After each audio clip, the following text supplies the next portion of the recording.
San Francisco, it's Rex Broadcasting Wrestling Observer with Dave Meltzer and Brian Alvarez. Are you ready? Are you ready? Let's get it on!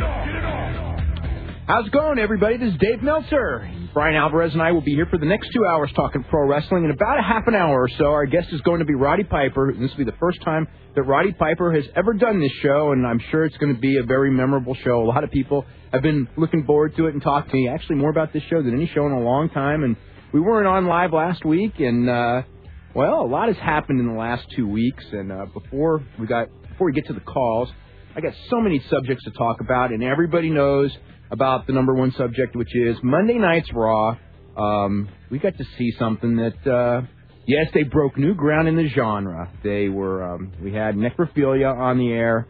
We had Triple H in a casket squeezing the supposed breasts of a mannequin supposed to be of a dead person, taking off her panties, and screwing her brains out. It was quite the different TV show, leading to a week of outrage against the WWE, like the company has actually never seen before, which is amazing considering the level of outrage that they have seen in the past and some of the very questionable angles in the last 20 years or so of pro wrestling. And I don't know that this was the worst. In fact, I will go, it wasn't the worst angle in the history of wrestling, but it was certainly one of them. And then in the middle of the week, Vince McMahon sent a memo out to people in the company that the quarter hour, which with that incident was the highest rated quarter hour of Monday night, which in fact it was, which, you know, and people didn't know what it was going to be, so that means nothing. And of course the next quarter hour was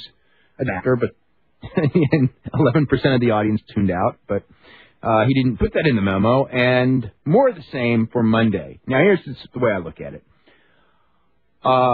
If people really hate it so much that they will not watch Monday's Raw, the ratings will drop. And if the ratings drop significantly Monday, I think Vince is going to not go any further with it. If the ratings go up, obviously we're going to get more. If the ratings stay the same, we're going to get more. So Tuesday's rating, or Monday night's rating that comes out on Tuesday, is the most important Raw rating in a long, long time. Scott Steiner signed Tuesday with WWE. We'll be talking about that when we come back from a break. We'll be talking to Brian about this and UK pay-per-view, Keiji Muto winning the Triple Crown, Muto and Bob Sapp, and just tons of other news, including the main event for Survivor Series, which is, of course, Brock Lesnar against The Big Show. A guy who has not even been on a pay-per-view in months is in the main event because, well, he's a big dude. Anyway, we'll be back right after this. You're listening to the Wrestling Observer live on the Sports Byline USA Radio Network.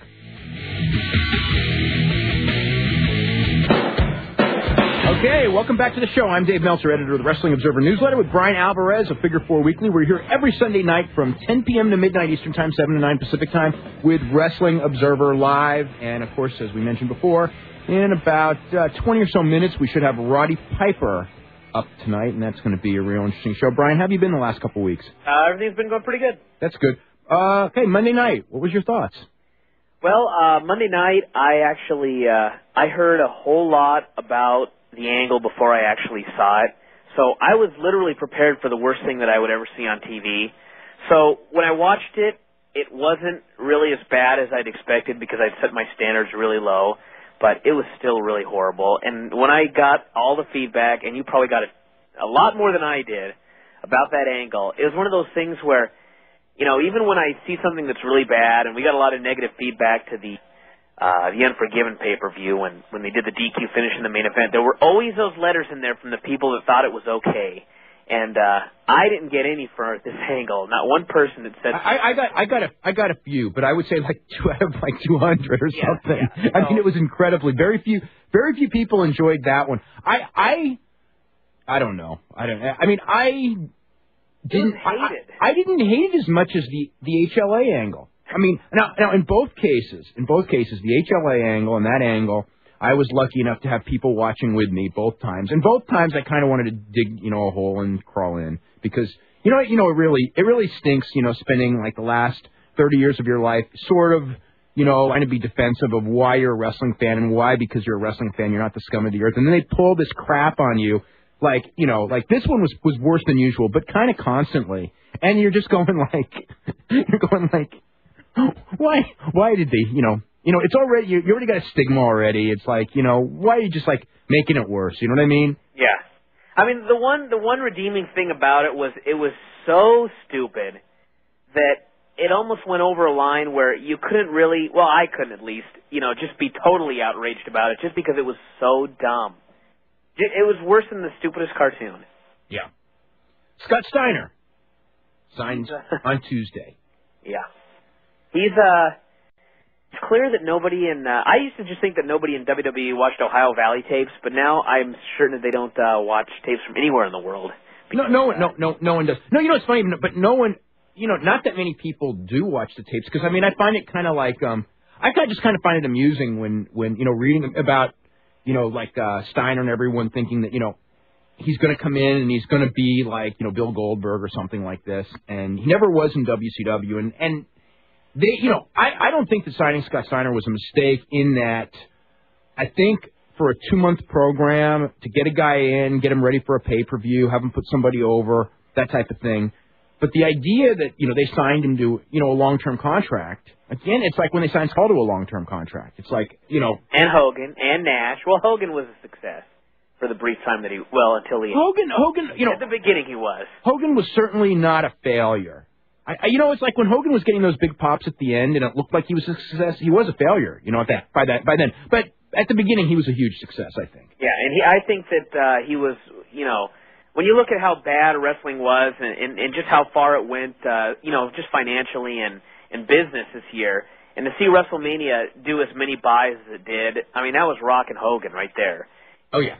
You can't call his whole run a failure when he not whatever they did for that show, because they absolutely should not have done that number. But Paul and Nash, that was a disaster, and I don't know if Steiner's going to be a disaster. The whole thing is, I was reading, what Ross wrote in the Ross report about how doctors had examined him and he was very healthy or whatever he wrote, and I was just thinking, how can that even be? I mean, he's got dropped foot. I mean, he still has it. Yeah, he's been falling apart for 2 years. He's 2 years older. And he hasn't worked house show schedule. And he hasn't worked the schedule. Yeah. He worked 3 shows in Australia in 1 week. And he was laying on the ground, for like a half hour after the third match, and he worked 2 nights in Japan in a row and looked terrible there.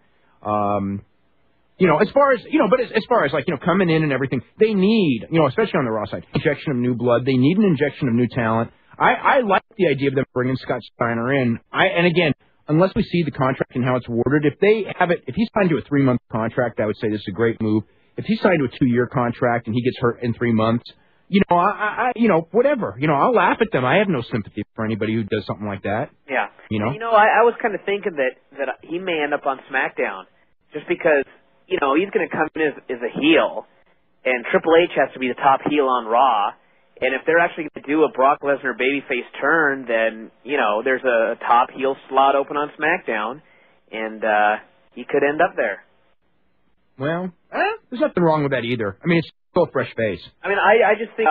But Raw needs the fresh face a lot worse. Yeah, and Hunter, Hunter needs an opponent. He does, but he's a heel. So Scott can come in as a babyface and go heel after Hunter. Yeah, he could do that. I mean, he needs to go in there, and, here's the thing on Scott Steiner, the most important thing on this one.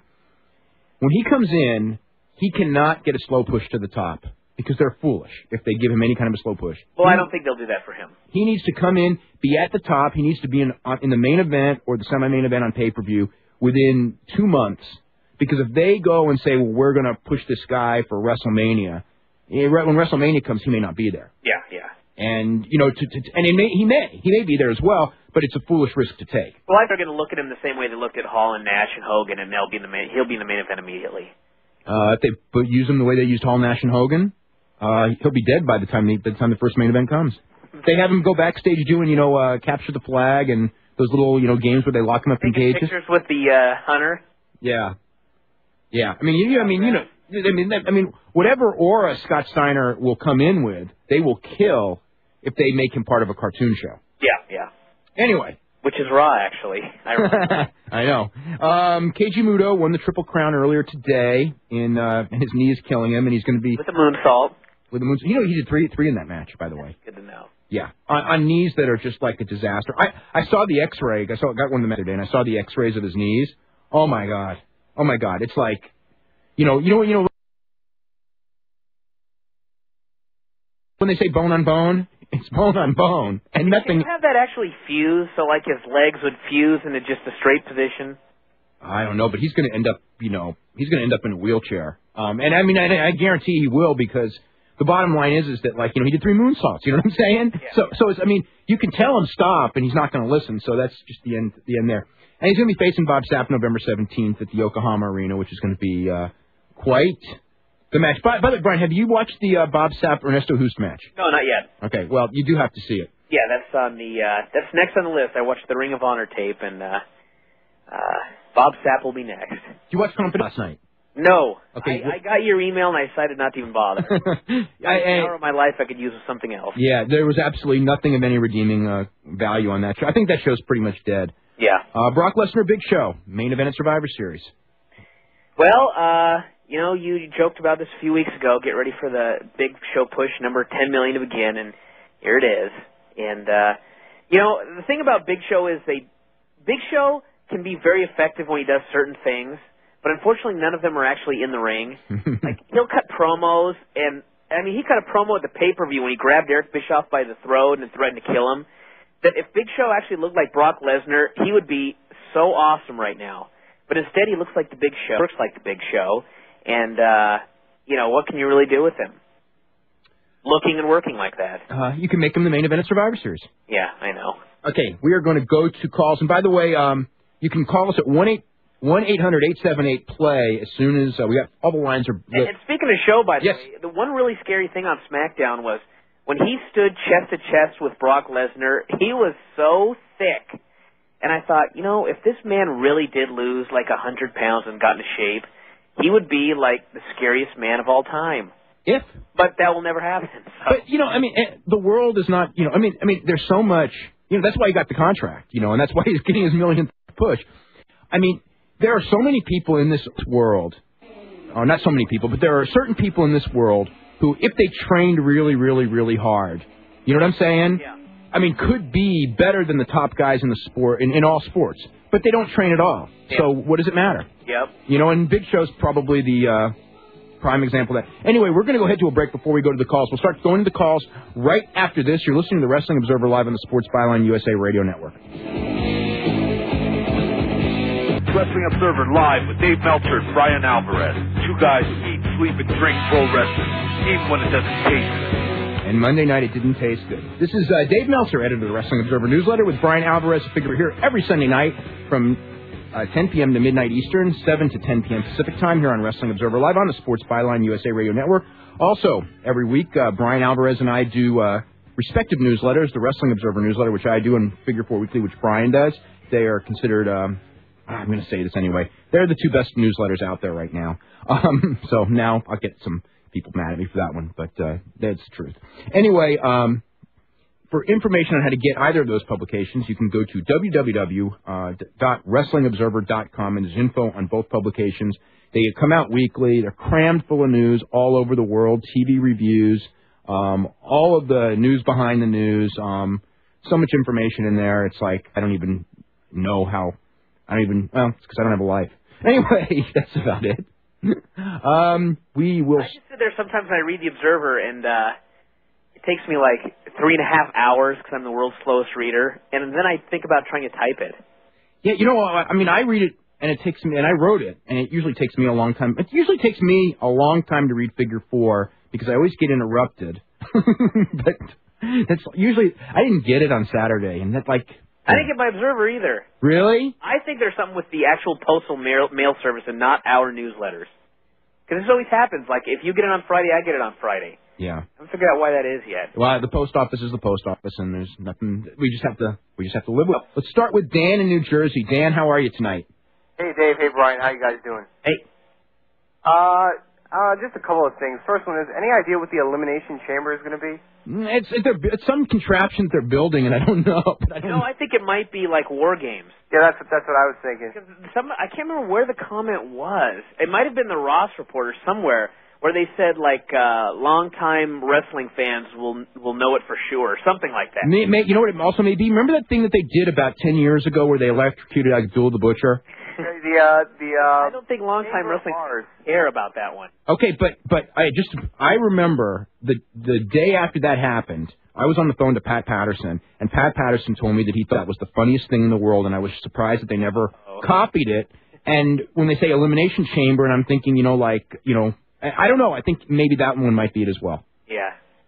Yeah. All right. Also, with this Big Show versus Brock Lesnar thing, is this a legitimate push for Big Show, or is it just something that they're trying to build up Big Show so that maybe when Lesnar goes over him, it's just another big name that Lesnar goes over?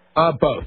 I think that they want to get Big Show going because they're paying him so much money that they feel the need to justify it. And number two, Brock Lesnar is their guy, and I think that they want the visual of Brock Lesnar slaying a giant, except, when Booker T slayed the same giant 3 weeks ago, it's just not as big a deal as it, would have been at another point in time.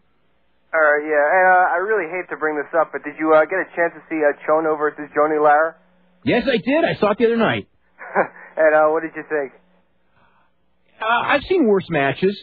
I mean, it was kind of embarrassing watching Chono sell for her. Yeah. But, It had such low standards, much like Monday night, that it wasn't like the worst match of the year or anything close to that. It was kind of sad, but the rest of that show was pretty good. I mean, I loved the Yuji Nagata Kazuyuki Fujita match. I thought that was tremendous, and the Bob Sapp thing was a spectacle. So, I was hating watching it. I mean, but it wasn't like it. It was better than a Scott Norton match. All right, thanks a lot, guys. Okay, let's go to Tom in Atlanta. Tom, what's going on? Hey, guys, a few quick questions. Number one, do you think Vince feels that the WWE is now too big to have the wrestlers do market-specific promos for the house shows? That's a real interesting question because with the house shows down, everybody talks about that subject. Yeah, because you're going to have Roddy Piper on, who is like one of the greatest guys on the mic ever, and I think the wrestlers now really have crappy mic skills. I think this would be a perfect opportunity to develop their mic skills. Absolutely. Absolutely. I mean, the one thing about the guys, if we go back to the guys of the 70s and the 80s, especially the 70s, generally speaking, they were better interviewers because they had to do 30 or 40 of them a week. Right. I think that it would go a very long way to develop their, whatever, quote-unquote, acting skills, Yeah, what happened was that they got, and the term is not lazy because nobody in that company, of the wrestlers and the front office people and production people are lazy. I mean, that's a hard-working company. But what happened was, they went through that period where all they had to do was announce they were coming to town and they were going to draw 12,000 people. They didn't have to announce a lineup. And now, now that they're cold, they have forgotten that you have to have matches and you have to have people hype the matches and things like that. And by not doing, that's what they need to be doing. Another thing I think is when they did market specific, that was back when they just had Raw, and you talk to people that did them and they'd go, yeah, I was up till 2:00 in the morning doing these promos or whatever. And now you're looking at a time where they got Raw, they've got to do SmackDown, they've got to do the Velocity tape, they got to do the Heat tapings.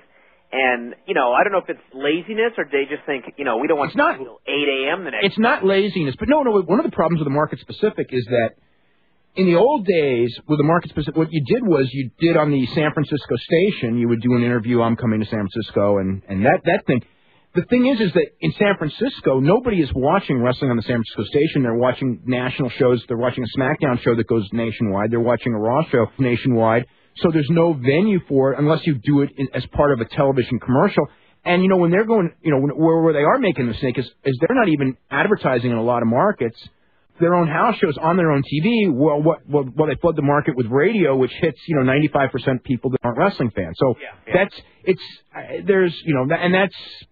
had discussions with them about that. But yeah, unless you're going to do market specifics, when syndication's no longer important, that kind of takes the form away from the value of the market specifics as compared to the old days. But still, I think that they should, it's good. It's good for the wrestlers. I mean, that's, no doubt about it, because talking is so important in this business, and a lot of the guys aren't good talkers because they're not forced to be good talkers. Yep.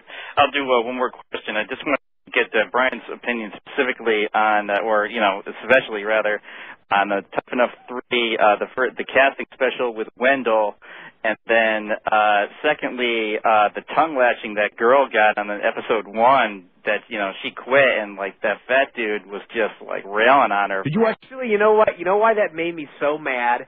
Because they had 2 people quit, like, on the last season. They didn't get that kind of reaction. Well, it was a different thing because the early shows they wanted people to quit to show them how tough it was. This one they wanted to keep a cast in, and they killed them with cast for 3 straight days to make sure that anyone who was going to quit would quit. And this girl, Jill, who had, what was it, her wisdom tooth taken out. Oh my God, and that's so painful. And she was taking all those bumps with her wisdom teeth, and she wouldn't quit. And then she finds out that this guy who was doing her had a girlfriend, and so she just quits. I think the nature of how she quit really pissed them off, because it's like, she was a tough girl, and also she was a cute girl, and I think that they didn't want her to leave. Well, the thing to me was like Big Jim is yelling at her for spitting on all the other competitors and all this because she quit on day 2, and how this was so disrespectful, blah, blah, blah, blah, blah. And I'm thinking, how about those guys like Danny that you guys cut because he didn't have personality on day 5 or whatever it was? Yeah. Or the girl that you cut on the casting special because she couldn't learn how to bump in the first 20 minutes of her wrestling career. I mean, that's spitting on people right there. And here's Big Jim yelling at this girl because she quit on day 2. I was outraged, actually, by that. Okay. More angry than the thing on Monday, believe it or not. Gentlemen, have a good night. Okay. Let's go to Jim in Edison, New Jersey. Jim, what's going on? How you doing, guys? Doing really good. I got my Survivor Series tickets yesterday. And? There's still plenty available. They didn't sell it first day? No. I went on Ticketmaster.com when I got section 233. God, with Big Show in the main event, there's still tickets left? No, I'll tell you what, when you're not, and granted, they'll probably sell out, but, there was a day when Survivor Series in New York, man, the idea, we would sell out in 15 minutes. Yep, I remember those days. They weren't that long ago. You should remember them. Like like a couple of months ago. Yeah. Do you think the Elimination Chamber match is going to be with Kane and Triple H, or are they going to do other kind of match with it?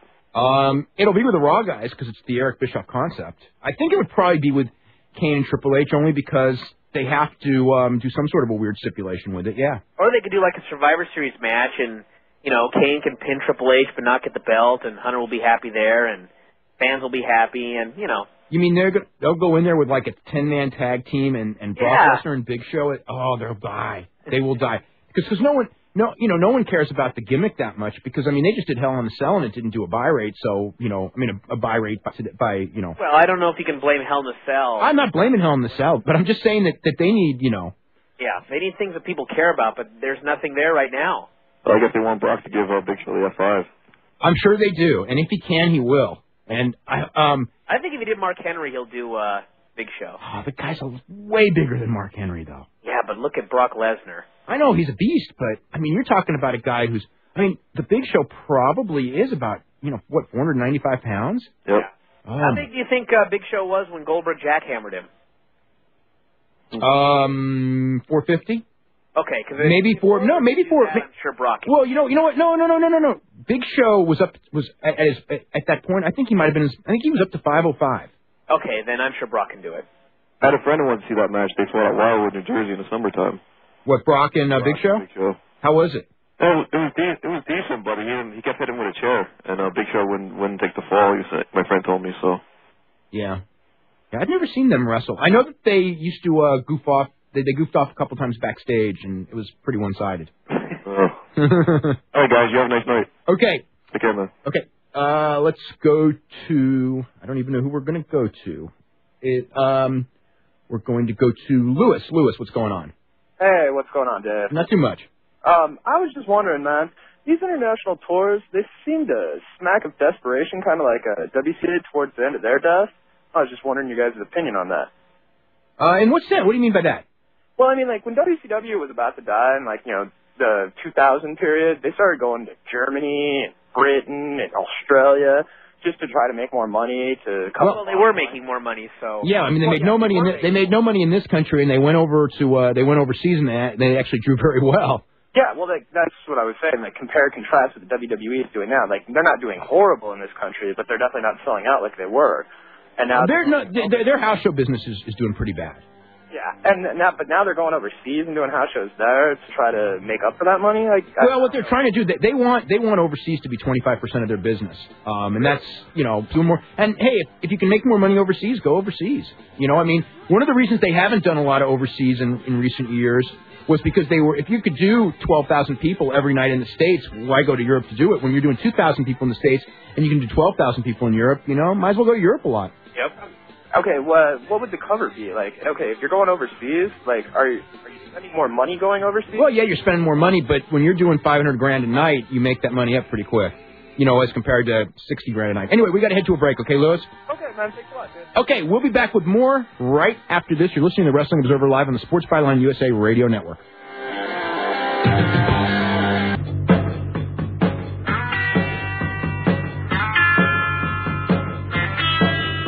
Okay, welcome back to the show. I'm Dave Meltzer, editor of the Wrestling Observer Newsletter with Brian Alvarez of Figure 4 Weekly. We're going to be joined by Roddy Piper very shortly. Brian, you watch NWA TNA on Wednesday night? Yes, I did. What were your thoughts? Because I liked that show probably from start to finish more than just about any show that they've put on in the last couple of months. I did actually enjoy it more than most of the recent shows, but, to me that was like, well, I've hated most of the recent shows, so that's not really high praise. But, I didn't come out of the show just going, I never want to watch this product ever again. So that, to me, was victory.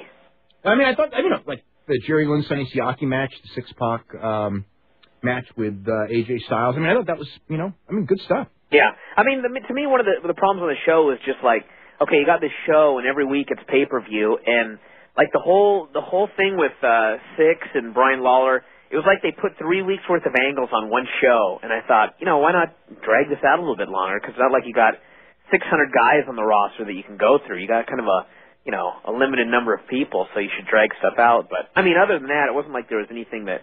Although next week, when they have Mortimer Plumtree and Ace Steel versus Jorge Estrada and Priscilla... Oh, that match is going to be so bad. Wow. That has the potential to be far worse than anything this whole year anywhere, including China stuff. Yeah. Let's go to John in Chicago. John, what's happening? Yeah, hey, guys.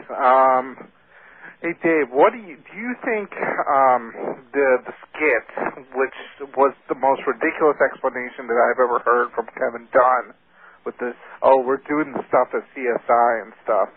Yeah, well... First of all, they don't even have the acting to compliment. And you know what? You can get away with any material if you write it right, but please, it looked more like a porn video to me. That's how scary it did.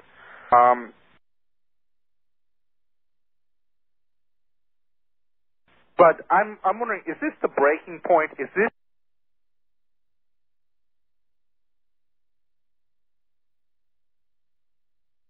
like the one-finger pin with WCW if you write it right? But please, it looked more like a porn video to me. That's how scary it did. But I'm wondering, is this the breaking point? Is this like the one-finger pin with WCW where ratings will just fall off? Well, Tuesday's going to be a real interesting day. Because to me, I can't make predictions because here's the thing: 3 years ago, they used to do stuff, and people used to write me, "I'm never watching again. I'm never watching again," and it ended up being the hottest period, in the history of the company. Now, I'm not saying this is going to happen again, nor do I expect it. But I'm just saying that the public is going to choose, and whatever, if it starts, the problem is that if it starts going down real fast and then you realize it's a bad direction, like with WCW, right. Snowball's rolling. And it's hard to get that snowball to stop and push it back the other way. And the snowball's already rolling for them anyway. Right. So is this going to be the one finger push? I mean, we'll know a lot more Tuesday and, right. Looking back in 6 months, it's hard to say today. When I saw the one finger touch, put it this way, I thought that was more damaging than this, really? at the time. Oh, yeah, because this is something you can get out of and never, Well, because this is the thing, Dave, that I'm looking at it. You've got basically a big middle finger to your audience on both of those things, because it's basically serving the ego of the people who are involved in that stuff and the people who are using it. It has no concern for the audience whatsoever. There's no concern even to be in. It felt like you stuck the audience in a freezer. And there was nothing. It just was so cold and calculated and clinical and psychotic. No, you know what it was? To me, it was pathetic, and the reason I say it's pathetic is because the whole idea of that thing that they were, in their minds, we're going to get the mainstream media after us, and we're going to there's no such thing as bad publicity, and we're going to get Phil Mushnick, and they're going to start giving us publicity, and our ratings will go up because of it. And then here it is a week later, and everybody ignored them, and it's like it didn't work, and now it's like, I'm going to do it more, because I'm Vince McMahon. I'm like a little kid. Yeah, and then like that poll on the website, I mean, it was pathetic. It's like, we're going to fix our poll, we're going to have all these fake votes, and they still couldn't even make it work. I mean, I don't understand, when does the bottom have to hit for Vince, Well, you know what? I don't think we're anywhere near the bottom, because if you look back at, I think the half hour after that angle ended, they lost 700,000 viewers or something like that. And if you look back at Rock and Hogan when they did the ambulance thing, they lost over 1 million. Mm-hmm. But that led to WrestleMania, and obviously, those 1 million people didn't tune out and never come back on. So I think it's you got to look at the long trend, and Raw's still at a 3.6. So I don't think this is anywhere near where they could hit if they went to rock bottom. Okay, but when they did the one finger push, I think that Nitro was at about a. They were doing 5s. Well, they weren't doing 5s, but they were doing in the high 4s, I think, or the mid 4s, and with head-to-head competition. Right. The next 2 weeks they did a 5, actually, Dave, because. Did they? Oh, because was Raw preempted or something? No, because at that time we were I think people were waiting to see. Okay, we've got this new version of NWO. Is there going to be some change in the format? But then it kept being the same thing. I remember. I think you might be right, because I remember I was just charting that. From January to July, they went from a 4.95 to a 3.27. Right. I think those were the numbers. That year, which is a hell of a drop in 6 months, which mirrored the drop that WWE's done in the last 6 months, actually. Very close. The funny thing was, the last time they did really a high rating was the last show the Giant was on. Well, that's not the reason. Because it ended the same way. Because all the NWO guys came there and took out of them, and NWO rules and everything, no variety whatsoever. But I'm going to be one of those people who are missing Raw and probably SmackDown.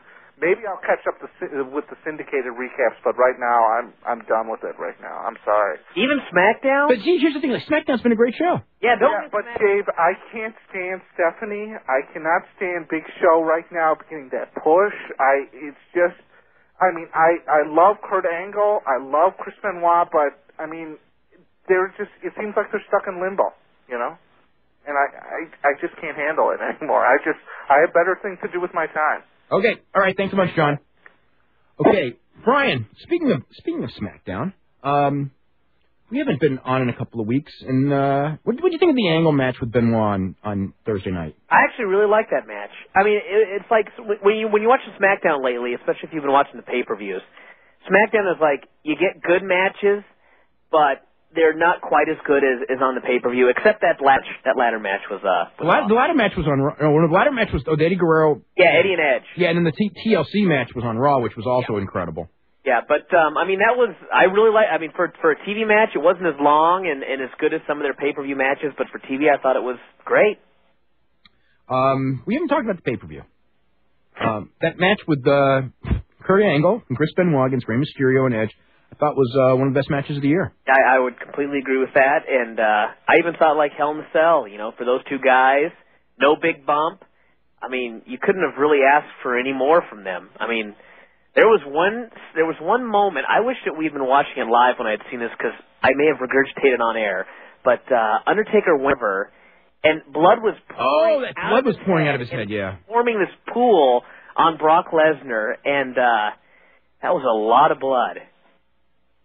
Let's go to line 5, and I'm not even sure who this is. Hello. Hello. Hi there. Hi, I'm interested in wrestling. Is this Roddy Piper? Yes, it is. Okay, I'm sorry. No, I kind of like that. I've never had a chance to sit down and just watch. I've always been in the middle of it. It's kind of neat. Yeah. Is this David? This is Dave. How you doing, Roddy? I'm fine, Dave. I don't think we have ever actually met in person, have we? Actually, when I was a child, we have in fact met in person. I interviewed when I was in high school. I actually interviewed you when you were wrestling in San Jose.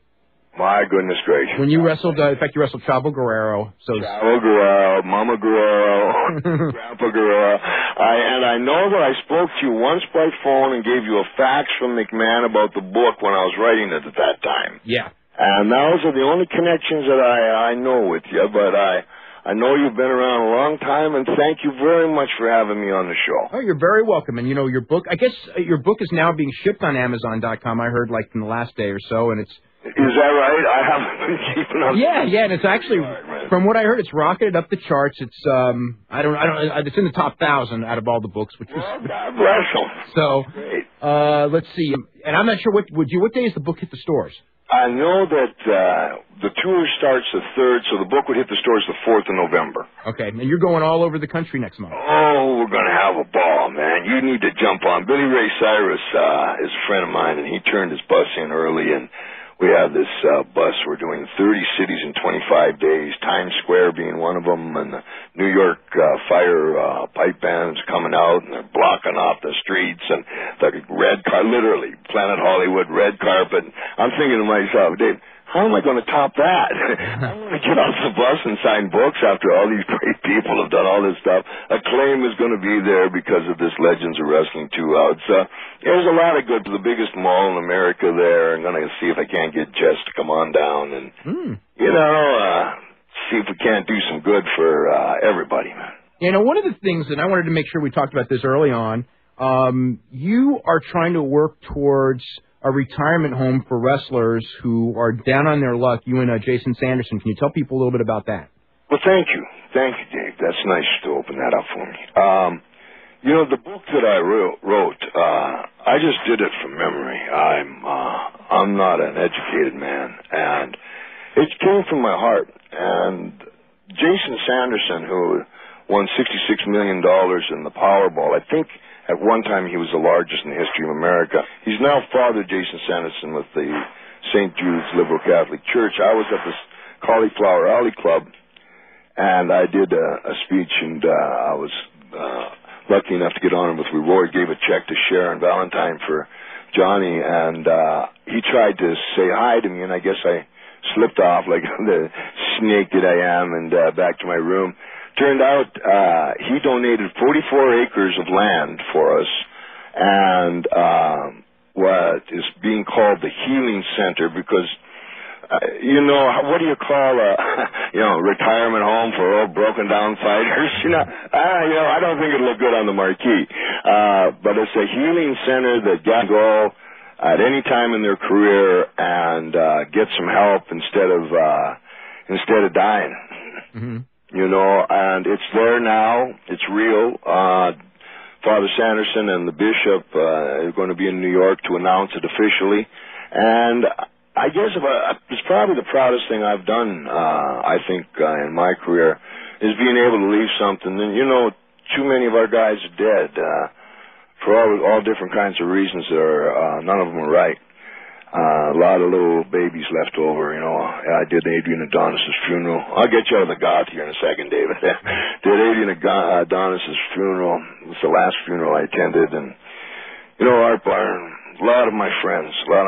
I talked to Art Bar about 3 weeks before he died, and I was doing a movie in Mexico, and I just put him in the last scene, and I got him in a room, and it got quite emotional. I told him, I've given 3 guys this talk. I said to him, 3 weeks later, he died, and I got a call from his dad, and saying, we got big problems, and call this number. And I called the number, and it was his mom, I believe, and he was still there, and they hadn't called, according to what I understood, they hadn't called the ambulance or anything, and they kind of blamed the death on me. I wasn't invited to the funeral, and rightfully so, I suppose, because if that's the way they wanted it, that's fine with me. However, You know, David, this is my 35th year. I've seen a lot of stuff go down, and, you know, I got a few guilt trips like that going on. So if I can leave something for professional wrestling, I would like to leave a place for my frat brothers to be safe, and then I'd like to do a little something about the wrestling on my way out, just to put it back on track. And if I could do those two things, I'd be a happy camper. We got to head to a break right now. We'll be back with more with Roddy Piper right after this. You're listening to Wrestling Observer Live on the Sports Byline USA Radio Network. And Brian here on Sports Byline Radio Network, the Wrestling Observer. If you smile like the Brian, you'll do it. Okay, welcome back to the show. I'm Dave Meltzer, editor of the Wrestling Observer Newsletter with Brian Alvarez of Figure 4 Weekly. Special guest today, Roddy Piper. We only got about a minute and a half before we got to take our hourly break. We'll have Roddy for the second hour. We got a full bank of phone calls for Roddy, and we're going to get to as many as we can. Real quick, before we go to the break, you mentioned something about blame for Art Barr's death. I never. What's behind that? Well, I guess the way it came down was I had done something with Art Barr, and he became Beetlejuice, and he was a gentleman that followed in the footsteps, if you would say, I suppose, and they figured that he was trying to copy me, and that's what... He ended up being, you know, a huge star in Mexico, as you well know. He was a great kid. Yeah. Only he could have got away with, you know, me putting paint on his face and baby powder on his hair, and next thing you know, he's got like 300 kids going around the ring. He was just a talented, wonderful kid. You know, looking back, you know, you'd mentioned you'd been around for, 35 years in wrestling, all over the world. And, you know, what is your future? What right now are your future plans as far as pro wrestling or... Oh, our hour is over. We're going to have to go take a break. We've got so much to talk about. I got all these notes to get to. We're going to be back. Guys? We're going to be back in about 5 minutes. You're listening to the Wrestling Observer Live on the Sports Byline USA Radio Network.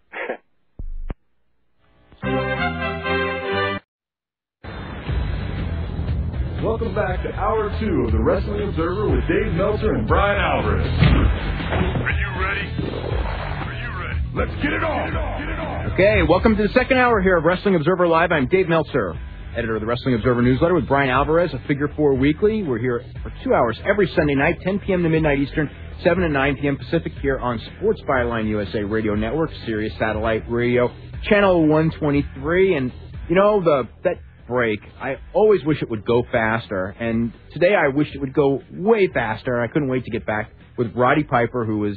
one of the, real legends of this industry. You know, and a lot of people use that term lightly, and he didn't lightly with Roddy Piper. He was there for, the beginning of WrestleMania and the beginning of Starrcade, and just a lot of things in the last 35 years all over the world, and especially in the United States. And dumpsters. Now, David. Yes. You know, you've got a real credible show you've built. And I want to say something here. I respect what you do. I don't agree with it always. However, as a professional, when I'm asked to give a call to a national radio station that has built credibility, I expect a great job for you.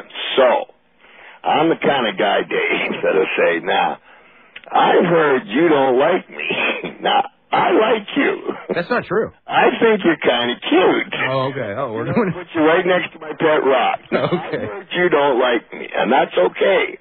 Because let's find out. Let's talk to these fans, Dave. Let's have the best show you've ever had. I want you fans to lay into me. And let's find out what's really going on, and I'll tell you what I think about the wrestling world. How's that? Okay, well, we're going to talk. There's a lot to talk about the wrestling world, but I wanted to ask you right away. We talked a couple of years ago. You had just done the Larry King show, and they were talking, and it was about unionization. You were on there with Mick Foley and with Hulk Hogan, and I know that you were real upset in a sense in that you started talking about unionization, and they both got quiet. They were like the cat and Pepe Le Pew, man, backing out of there. And, during the break, Foley says to me, he says, gee, Piper, it's the guys that didn't make it that are bitter usually. And I said, I'm not bitter. I said, I'm just the dressing rooms. And he says, well, I don't find anything wrong with them. And I said, how many has been wrestling? He says, 16. And, What WrestleMania is it? 17. Well, no wonder you don't. You should have been in Poughkeepsie when we did 3 nights, 3 weeks in one night, and Earthquake had taken his constitutional, and Tugboat has taken his constitutional. There's 3 inches of water down there, and, the walls are turning colors, and you're on, and, it was a whole different 9 yards. Mick Foley has a tremendous amount of talent. I'm not dissing him on his opinion. He pioneered this book market, which I am following. However, at the same time, this fella who is telling me to backing off of Union and telling me that I'm bitter, throws himself 25 foot off a cage. From what I understand, his tooth went through his nose. I'm not taking a lot of guts. Absolutely no brains or talent. A lot of guts. Now, but I got to understand something where I lose it here with the wrestling that's going on is you can't do it again and again and again, so there's no return factor to it. You decided to do it, so you didn't get paid any extra to do it. So why'd you do it? I don't know, but we have got to take a break right now. We're going to be back with more with Roddy Piper. You don't like me, David. I didn't. We had these. When this music comes, it means I got to go to a break. I'm going to have you proposing to me by the time this show's over. All right, we'll be back right after this, and you'll see the Wrestling Observer live on the Sports Byline USA Radio Network. The show, I'm Dave Meltzer, editor of the Wrestling Observer newsletter with Brian Alvarez, a Figure 4 Weekly, and our special guest is Roddy Piper. He's going to be here for the next 47 minutes, and it's going to be probably 47 of the more interesting minutes we've ever done. Have you got fans calling in? We got a full bank of phone calls. Every line's busy, and it's going to be busy, I'm sure, until you leave. I have no doubt about that.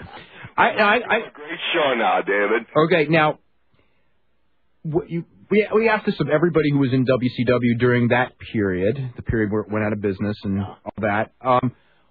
You were there, obviously when it went from, one spot to the highest spot it ever was, and then when it quickly went down to nowhere. Yeah, I lived it. Yeah. All about it, man. Okay, looking back, what do you think, is there any specific thing where you would say, a specific moment where you said, after they did this, okay, this is the point of no return, they're never going back? Absolutely. I'll just try to sum it up so we can get to talk to the players. And, again, sincerely, Dave, I appreciate this time. The WCW at that time, Nash and Hall had crossed over, established the NWO. They had taken the NWO, did a good job, had taken it to the heights that they could take it, and had done a good job. Bischoff, whatever he was entangled with, finally got Hogan in. Hogan took over the NWO and put his stamp on it and took it to a new height. A height that Nash and Hall could never have brought it to. However, Nash and Hall were having a little, in my opinion, a little difficulty because of Hogan's reputation and the fact that Hogan was kind of carrying the NWO flag now, and they were a little bit on the second fiddle. Even though I think they created it with Bischoff's help, I'm not positive, but Hogan, though, did them a favor by taking them up there. So meanwhile, they're up there. There's no more defectors. Everything's down. And I got a call from Bischoff, and I says, I'm not coming. If I come, I want it to be a surprise. And so he booked it, and he let it out, and I didn't come. Finally, he flew down with a couple folks flew down to Portland here. I had them picked up, and they struck a deal. And absolutely nobody knew I was coming other than himself. And so I walked in Vegas, and I did an interview with Hogan that was an interview that was very close to the truth as far as the factual, political part of wrestling was 10 years before that, 15 years before.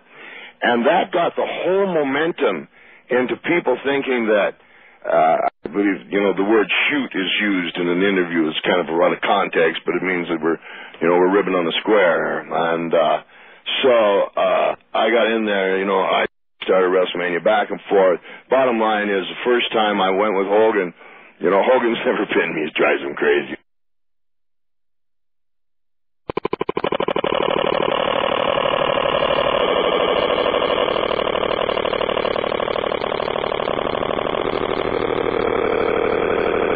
You didn't get me, baby. I'm the reason you got no hair. And I pinned you. And so what happened was came San Francisco, and my first time I ever had my boy with me, and I allowed him in the ring, and I did a thing from Alcatraz. Bottom line is, it comes to the time of the cage match, and hang on, I'm defending my family here, and both people have a lot of credibility. It's going to be a big cage match. Pardon me, not the cage match, the match for my son was in San Francisco. And so what has happened is, all of a sudden, the first time Hogan and I got together, we set a new pay-per-view record for that company at that time. The second time we got together, which was the return, we set another pay-per-view record. But just a second, if it's good business, and I came in, and everybody's been there and been tested, and I am on a roll giving us some pay-per-view records, why do you want to beat me all of a sudden, especially one, when it's not for the heavyweight championship, two, my son and my family have been put up in the promotion. Why would you not want to take care of that commodity? However, a huge political scene happened in San Francisco. Way back in the plane, Hall and Nash falling in like sheep with Hogan's rant on me that time, because he was hot at me. Hogan and I have been hot at each other a lot of times. Now, Hall and Nash, unfortunately, they fell right into it. What they had to do with the match, I don't know. They had nothing to do with the actual match. They had nothing to do with drawing it. They just fell in for some reason. So I became the Antichrist of the NWO. Now, one time, they're going back and forth, and they're, Piper's a dinosaur, and you want to do interviews, man. I can play this game, but I'm pretty secure with myself. And so, comes to Boston, and I went on myself, I think, and Flair against Nash and Hall. I went out in the ring, and I've been around a little while, in these towns, and I don't like music, Dave. I don't like music in the arenas. I like to hear what the people are thinking. And I got into the ring in Boston, all the music had stopped, and I could hear this. I could hear either the last match was slow, or they weren't buying it, whatever it was, something was wrong, so I just jump-started. Away I went, boom. Well, I didn't know these guys only wrestle by facts. I don't wrestle by facts. Got to have the Fred Astaire dance shoes down for me to remember that kind of stuff. And so I got back to my dressing room, Flair and somebody else were in my dressing room. Nash comes out in his bare feet, 3-5-0, kicks the door open. He used a word for profanity, and he goes, "Who do you think you are? You think you're running things around here?" In hindsight, probably they wish I were. Bischoff just standing there, and I was quite a ways away. I was about 12 feet away. I'm doing my shoe, and it's none of Flair's business. He's going, and this guy's like, "Are you trying to scare me, the one-legged little Scotsman?" I've had Andre the Giant grab me in a bar saying, "You're smoking too much dope." That's scary. She's just a basketball player on roids, in my opinion. And I came after him, and we looked like two old ladies. And he got out of the dressing room, the guys pile on finally. He starts yelling, "Moline, Moline," which was a pay-per-view in 5 days. I'm going, we're here now. What's Moline? And so Brad Reagan's heard this. And now, Carl, I'm coming to your question, Dave. I just want to explain it thoroughly, and then I'll shut up here. Brad Reagan's heard this through Kurt Hennig, and when he said, he put it around the AP that when Nash said Moline, Moline, and Piper was standing there waiting for him, said he didn't want to fight. Well, now you think the world will come to an end. They got in, they being Nash and Hall, they had a little something on Bischoff, and so they started playing with Bischoff. Bischoff got lost, because what happened was, as the flux came in from the traders or whatever they want to call it, which is so stupid, coming from the WWF to the WCW, the last of them had already been there, and the hype had been obtained in the WCW. But instead of learning that ride and riding that ride and bringing up young guys underneath, all of a sudden I got these comments like, "Well, Well, I want to be a main event wrestler. Buff Bagwell. I'll tell you. Oh, I was going to talk to you about Buff Bagwell. I had him in my notes. We probably get along just fine. So I'm in the dressing room. I'm getting to the whole demise of it. Now, at this time, we're still, I'm not sure if we're 67 million to the good at this time still, but we're still in the good side. And all these young guys headed by Nash and Hall, the young guys, right? You know, Nash, what is he, 43? You know, I'm 48. You know, what's this young guy stuff? You know, in any case,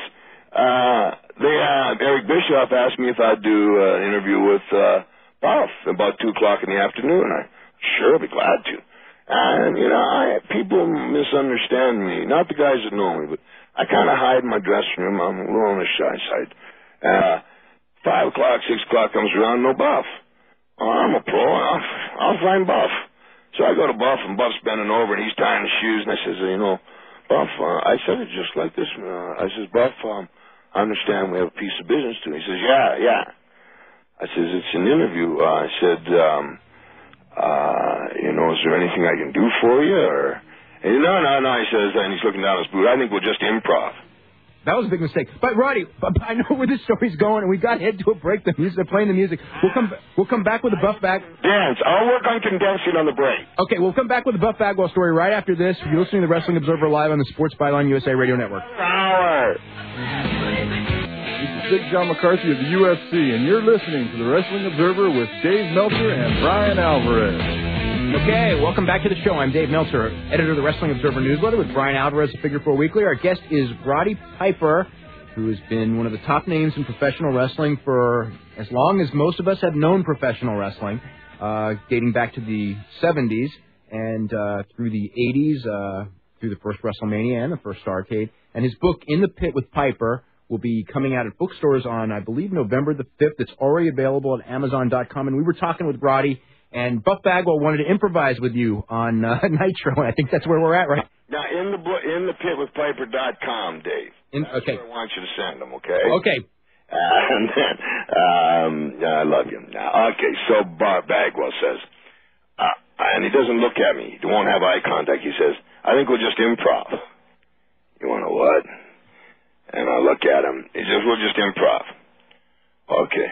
So I go back to him. I know right away what he's doing. Old man. That's all we've been hearing, right? So get Buff Bagwell. It's time to go. I get him in the ring, and so I take my time, and he gets in the ring, and he's posing, you know, and the suntan's looking good, and Mummy's cape's looking good, and the shoes, the good fairy, the wrestling fairy gave him were looking good, and, you know, and so his buff and bustle, you know, the testosterone, natural testosterone is coming out of his eyes and his ears, and he's looking at the crowd, and I says, Buff, me boy, he says, have you ever wrestled in Madison Square Garden? And he turned at me with all the venom in the world, and he says, I wasn't even born yet. Okay, I took about 3 steps back, at which time the whole place just came down, and I finally got to the end of the interview where I said, you'd sell your grandma to the Huns to get a main event, would you? He says, yes, I would. He comes back, Eric Bischoff's yelling, he says, you murdered him, you killed him. I didn't do anything. He answered the question. So, this kind of atmosphere, and like, down on Roddy Piper and Hulk Hogan and Ric Flair for a long time, and probably more on me, I think, than anybody. And so then Russo came, Vince Russo, who, interestingly enough, had another job about 10 years ago under the name of Tony Russo in New York, 13 colonies. And Vince Russo, first time he came, he's playing Big Shot. I don't know why. I don't have anything against these guys, and I'd love to make anything they want work as long as it's within the realm of professional wrestling. And so he comes in my dressing room. He doesn't come. He sends Ed Ferrara. And I think this is in the book. Ferrara comes to my dressing room, knocks, and comes in. He's got a piece of paper. And I says, yes, sir, what's this for? And he says, read it. And I'm reading it, and it's got a lot of profanity. And I said, it's your interview. I'm sorry, sir, I don't use interviews with my profanity. Ours profanity. Or the other way around. And so Ferrara's sitting there, and he says, well, this. I said, listen, sir, I don't really know what I'm going to say on my interviews. I said, are you guys pretty thick-skinned, you and Vince? Oh, thick-skinned, wow. We've been calling that. And I said, you guys been working up in New York for the last couple of years. I said, oh, yeah, boy.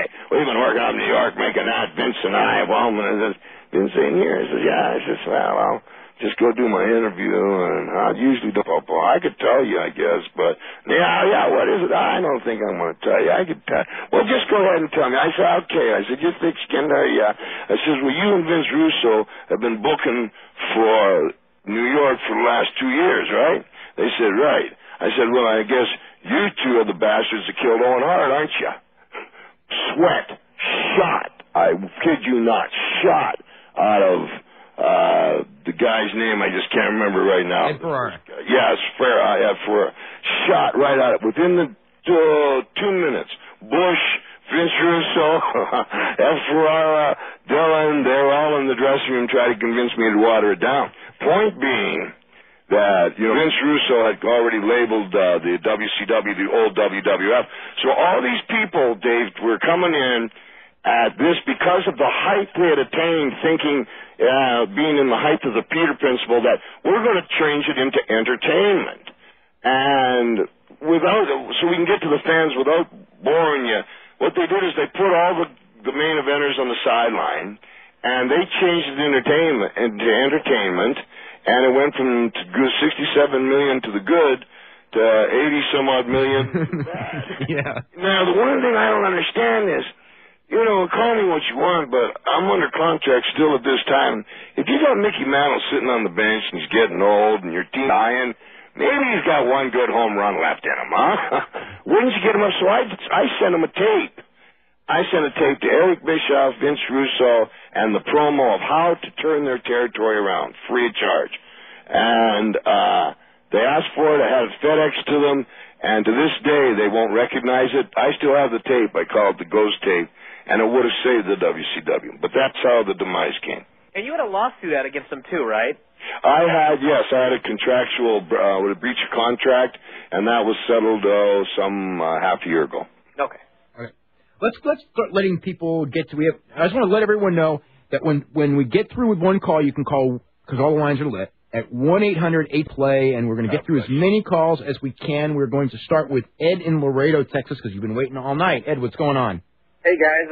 First off, I want to say I can't put into words what an honor it is to talk to Roddy Piper. Thank you, sir. That's very kind of you. I've been watching you for 23 years. My earliest memories of you is you starting the feud with Bob Armstrong simply by saying he had skinny legs. The racehorse. Man, he's a fireman. Yeah. And the question that I have for you is, I've heard of this incident, but I don't know exactly what happened.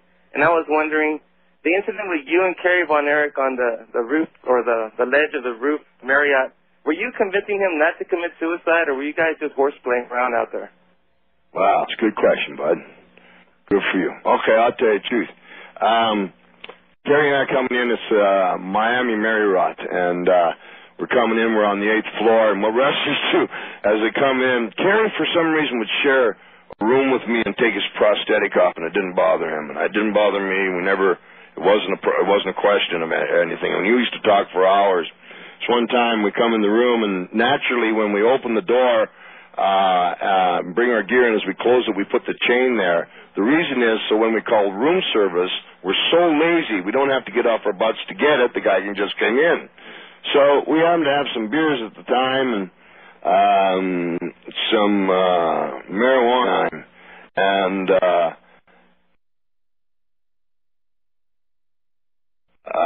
we were just talking, but we had been on the road together maybe about 4 weeks, and you get real close, man. And somehow we were talking, and the window got opened, and Kerry and I were out on the ledge, and the window closed to get back in. The ledge was approximately 8 inches. I'm thinking, I just know this, that I had to push against it because of the wind.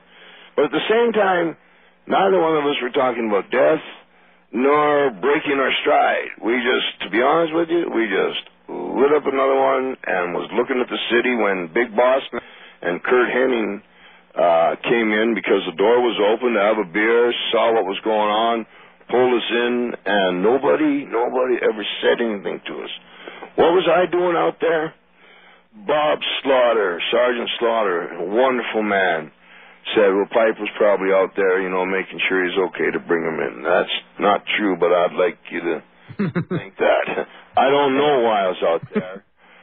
I am scared of heights, and I call it the sickness, and it's in my book. It's one of the reasons most of my guys are dead. Why was I out there?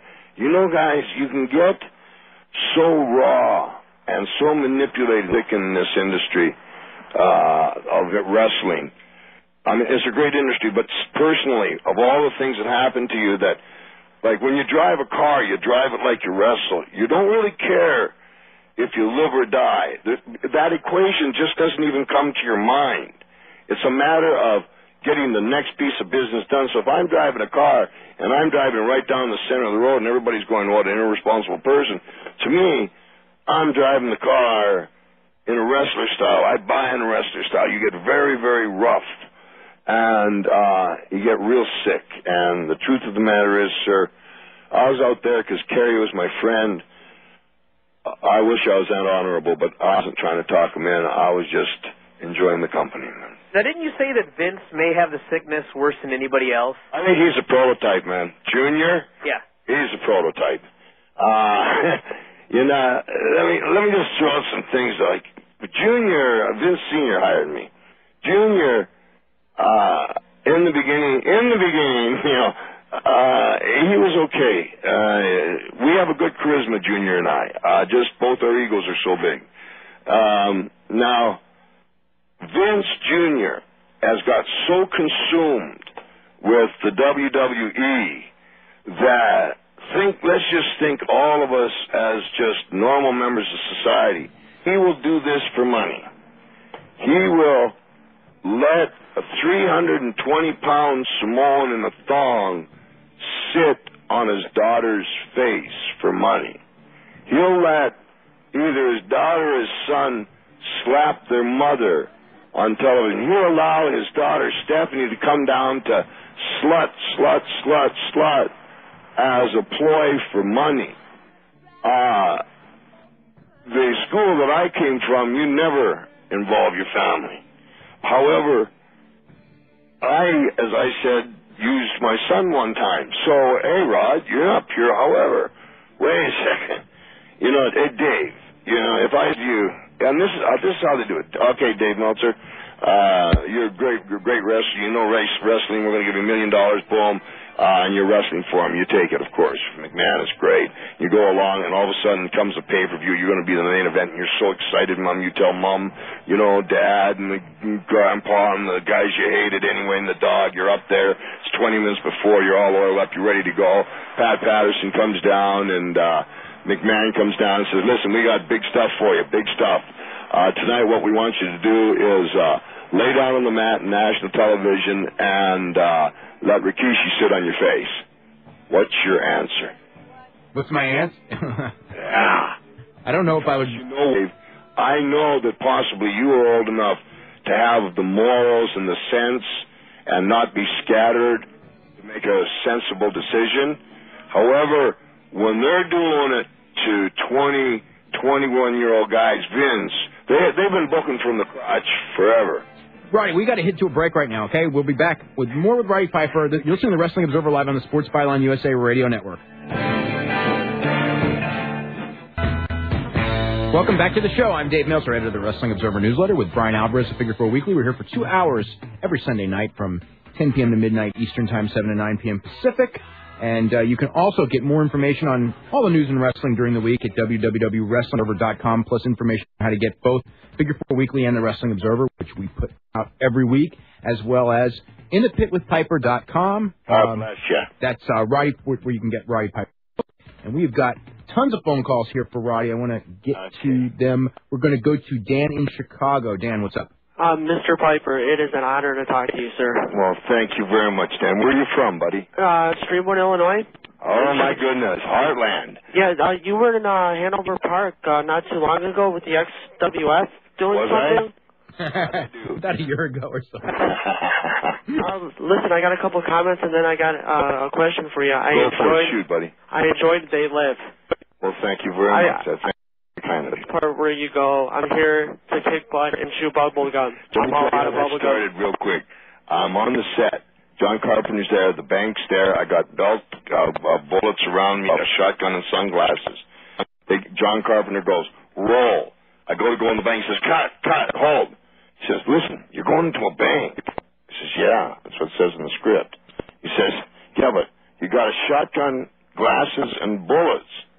Say something. Roll on, action. Huh? I come here to kick ass and chew bubblegum and roll out of bubblegum. And that's how that happened, kid. I wish I could say that it was really premeditated and stuff, but like, way to a bank teller when you look like that. Good movie. Question is, WrestleMania 3. Yes, sir. You had a retirement. I don't know if there was an angle or not. That's actually part of my question. Was that an angle, or did you have... Were you planning on, in 89 or 87? 87. Were you planning on retiring in 87 and never coming back? No, I was following Sugar Ray Leonard's fold. I planned to retire about that time. No, that's not true. I was planning to retire about 3-4 more times. However, that one retirement was official from the standpoint of view I was never going to do Piper's Pit again. Okay. But I had always planned to come back. And so you started a trend. Actually, it's been going on in wrestling for 100 years. But now, I mean, people retire and they come back a week later. I mean, Kurt Hennig came back the next day. Well, you got to stay out for a while to make it work. Yeah. You know, the guys have lost. I have so much respect for all the wrestlers.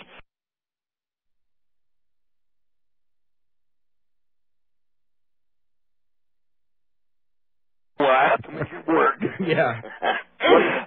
You know, the guys have lost.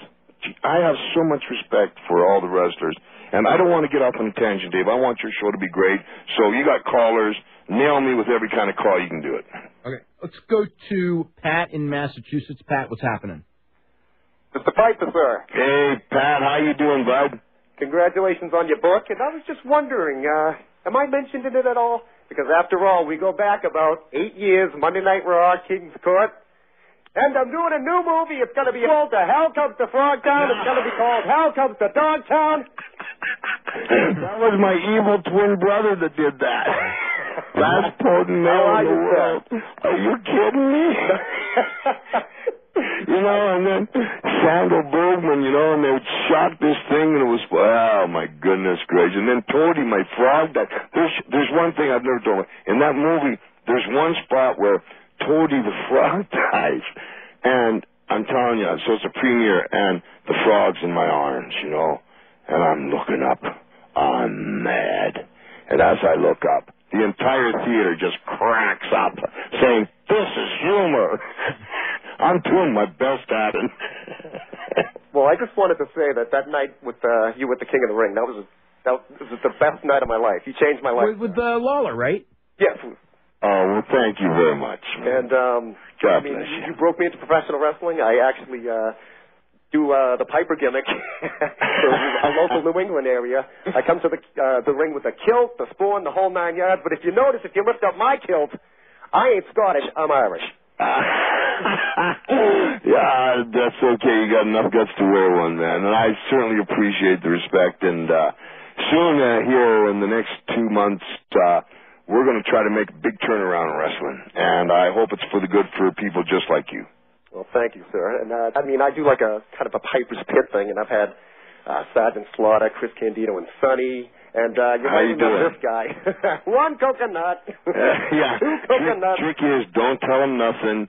And first 2 things you say are ask them questions, and then as they're answering them, start making statements, and you got them. Jimmy Snooker's jumped off that top rope on me so many times I can't even count. I moved. But talking to you, sir. Hey, you know what? Speaking of the Snuka thing, when you did the coconut thing with Jimmy Snuka, did you at that time, you know, let's say that when you found out you were going to do it or decided you were going to do it, did you think that 18 people would still remember that moment? No, we're back to chewing bubblegum. Yeah. I'll tell you exactly how the coconut thing happened. I was in, I'm not sure, Harrisburg or Allentown, and Chief James Strongbow comes up to me about 4:35 in the afternoon. He says, Rodney, my name's Roderick, Chief. Rodney, have you ever thought of hitting snooker with a coconut? Hasn't been in my immediate plans, no. Have you seen the jowls on the guy? And he says, and I'm going, well, I don't know, Chief, it's something to think about. And I had 3 Piper's Pits to do that night. So, about half hour before I was going to do the Piper's Pit, it's there's pineapples and bananas and coconuts, and what's mass most is, where'd you get the coconut, Hanks, I got to go. I didn't go to Fiji. And I got all these coconuts, and, there wasn't much to it other than what you saw, is I started pulling things out, and they told Jimbo, and I just went for it. But, nobody expected. It blew up. I can't explain. It just went boom. And they told me that Jimmy was in the dressing room for, 10, 15 minutes right after that, just staring at the floor. Wouldn't answer nobody, and I might have gone a little overboard on that one, but they told me they told him. It's like when Muhammad Ali came, I'm sure hip tossed me when I did it. Now, I heard that you were going to Japan in December for 01. Where did that come from? I heard this too, and I don't know anything about it. I heard this on another show, and boy, God bless him. I'm popular someplace, but I have no idea where that is. Okay, well, I got some really cool trips coming up. What we're going to do, Dave? We're going to wear Camet, so 24/7 you can see us inside the bus into all the sessions we're going to be at, and shoot that in on the website for you to take a look at as the whole tour is progressing. And trying to give something back to the fans here as we're going around with this. So I hope they enjoy that. Let's go to Chris in Toronto. Chris, what's going on? Hey, how you guys doing? Doing good. I got a couple of questions for Roddy. Yes, sir. Is this at Toronto? Yes. Yeah. God bless you, man. Oh, man. How's the weather there? The first question, I guess, you grew up in, it was Parkdale? Good answer. Yeah, good. Yeah, and the question is? The first question is... It's snowing, partly cloudy, yes. Parkdale, what are your feelings? I'll just answer, get these quick. That place turned into a crap hole. I don't know what your feelings are on that. Hello? Yes, hello. I'm sorry, I couldn't understand what the gentleman said. Yeah, you grew up in Parkdale? No, that's I've heard that. That's in Toronto, right? Yeah. I've heard that. I boxed at a gym called Lansdowne, and I used to sleep in a subway station there, and I also slept at the youth hostel on Yonge Street. But, that part of town, other than boxing there, I've never lived. When I was a kid, I moved every year of my life. And then I got into wrestling. So I don't really have a hometown. But when I was in Toronto, they used to close Yonge Street off down back then. And there was a YMCA, there was a youth hostel there. And I also lived in Don Mills. And I boxed at the Lansdowne Boxing Gym, but I slept in the subway in Lansdowne. Can I ask you 2 more questions, Roddy? Pardon me, sir? 2 more questions, if I can? Go ahead. Sure, if it's okay with Dave. After what Vince pulled last night, do you think eventually, he'll put the necrophilia thing? Paper in the stands and, just use that as an angle? You know what, that's a great question, and almost the premise for the night is it's got to stop. And I'm not afraid. Vince McMahon, I made you, I can break you. And if you think that you can't be broke, I want to show right now that a lot of educated wrestling fans listen to. If I was to start to break it down and say the power that I have and I'm acquiring and where I should put that power is one of 2 places. Either Vince, Jr., you need to get your stuff straightened around because our children, I got a bunch of kids. Our children are having a tough enough time with with society the way it is and all the terrible stuff it is.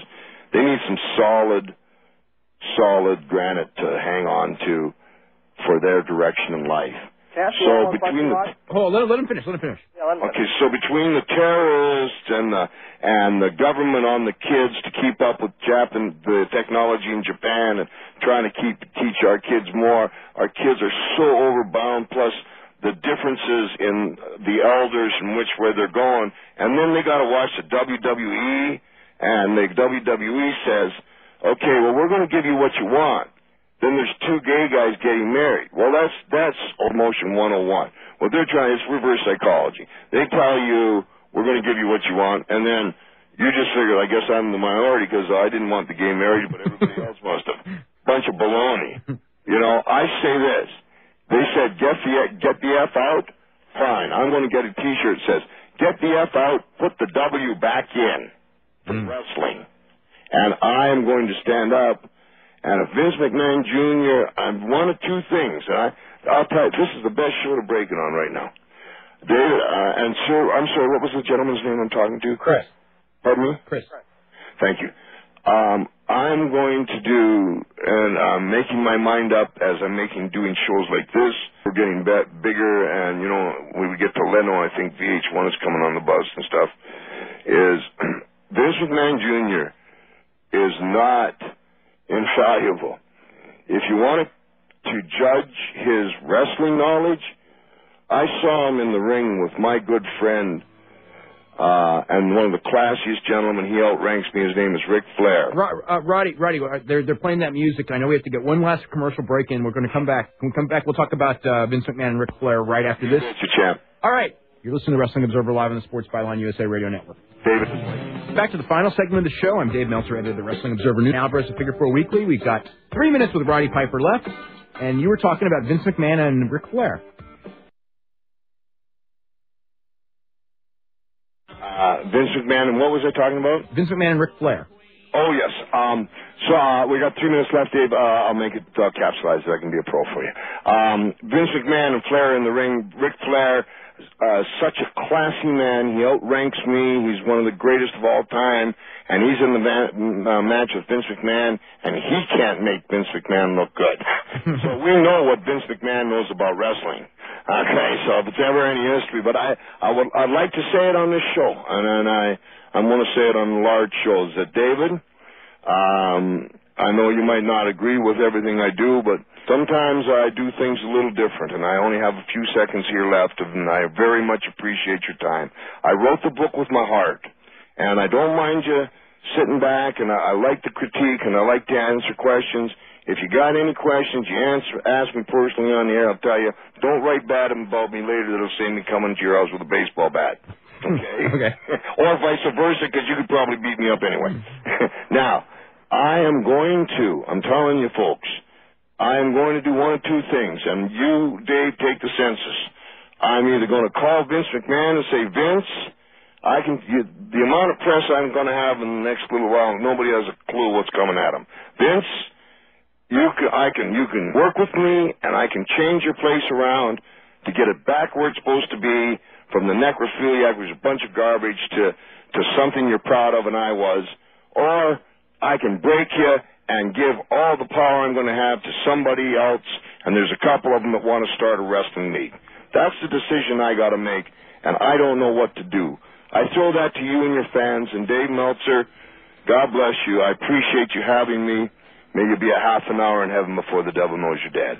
InThePitWithPiper.com, buy it there. All right, that was Roddy Piper, and I want to thank you very much for doing the show, and good luck. My pleasure, sir. Good luck on your book tour, and I know you're coming. You know what? If I'm passing by in a bus, well, come on in, huh? Yeah, I know you're coming through the 16th in San Francisco, so we'll be. You gonna come in? Yeah. Bark, bark, bark, bark, bark.